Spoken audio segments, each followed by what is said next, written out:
देश की राष्ट्रीय राजधानी दिल्ली में बारिश ने नवंबर माह में साथ नहीं दिया। दिल्ली वासी इस माह में बारिश ही नहीं बल्कि बूंदाबांदी के लिए भी तरस गए। जबकि 2023 में इस महीने में 4 दिन बारिश हुई थी।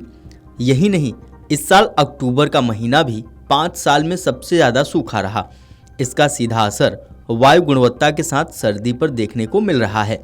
इस महीने का एक दिन शेष है, लेकिन अच्छी ठंड ने दस्तक नहीं दी है। इस वर्ष नवंबर माह में एक भी दिन ऐसा नहीं रहा जब वायु गुणवत्ता सामान्य से लेकर खराब स्तर पर ही हो। केंद्रीय प्रदूषण नियंत्रण बोर्ड यानी CPCB के आंकड़ों के मुताबिक 2015 के बाद यह पहली दफा है जब इस महीने में हवा केवल बेहद खराब और गंभीर श्रेणी के बीच में रही। वायु प्रदूषण को नियंत्रण करने के लिए ग्रेडेड रिस्पॉन्स एक्शन प्लान यानी ग्रेप लागू है, लेकिन इसका असर देखने को नहीं मिला है। CPCB के आंकड़ों के अनुसार इस साल पूरे नवंबर महीने में सांसों पर संकट रहा। इसमें 21 दिन ऐसे रहे जब हवा बेहद खराब रही, जबकि साल 2023 में 17 दिन ही बेहद खराब हवा वाले थे। इसमें 4 दिन हवा खराब श्रेणी में दर्ज की गई थी। वहीं 2022 में यही 15 दिन बेहद खराब थे। इस दौरान हवा खराब वाले 12 और केवल 3 दिन ऐसे थे जब हवा गंभीर श्रेणी में थी। ऐसे में विशेषज्ञों का कहना है कि हवा की दशा सुधरने के बजाय इस बार और बिगड़ गई है। हवा की गति 4 किलोमीटर प्रति घंटे तक रही है, जबकि 10 किलोमीटर प्रति घंटे होनी चाहिए। इस साल 29 नवंबर तक 133 दिन ऐसे रहे जब वायु गुणवत्ता बेहद खराब रही, जबकि इस साल अब तक 11 दिन हवा गंभीर श्रेणी में दर्ज की गई। वहीं 2023 में 125 दिन ऐसे थे जब हवा खराब दर्ज की गई थी, जबकि 12 दिन गंभीर श्रेणी के थे। CPCB के मुताबिक इस वर्ष नवंबर महीने में 8 दिन हवा गंभीर श्रेणी में दर्ज की गई, जबकि साल 2023 में 9 दिन ऐसे थे जब हवा गंभीर श्रेणी में रही थी। 2022 में 3 दिन हवा गंभीर श्रेणी में दर्ज की गई थी। CPCB के अनुसार 2015 के बाद से पहली बार है कि जब बेहद खराब हवा के दिन बढ़े हैं। नवंबर में तब 21 दिन ऐसे थे जब हवा बेहद खराब थी। उसके बाद इस वर्ष कमोवेश यही स्थिति है। इस बार भी बेहद खराब हवा वाले 21 दिन रहे हैं।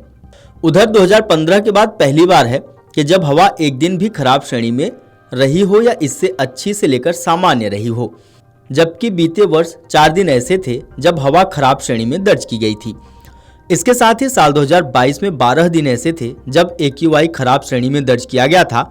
ऐसे में इस बार बेहद खराब श्रेणी की हवा से मुश्किलें बढ़ रही हैं।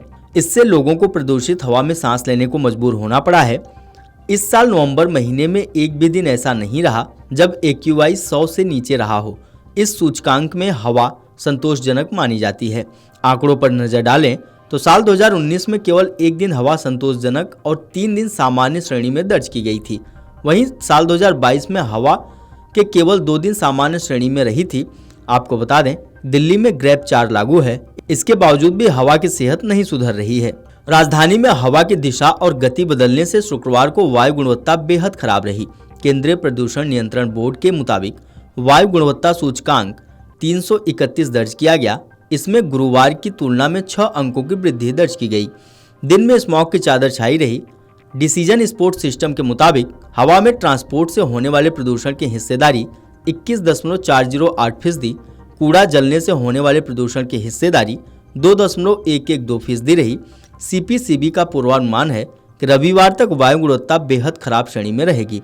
शुक्रवार को बवाना मुटका में AQI गंभीर श्रेणी में रहा, जबकि अशोक विहार, जहांगीरपुरी समेत 24 इलाकों में AQI बेहद खराब और 10 इलाकों में AQI खराब श्रेणी में दर्ज किया गया।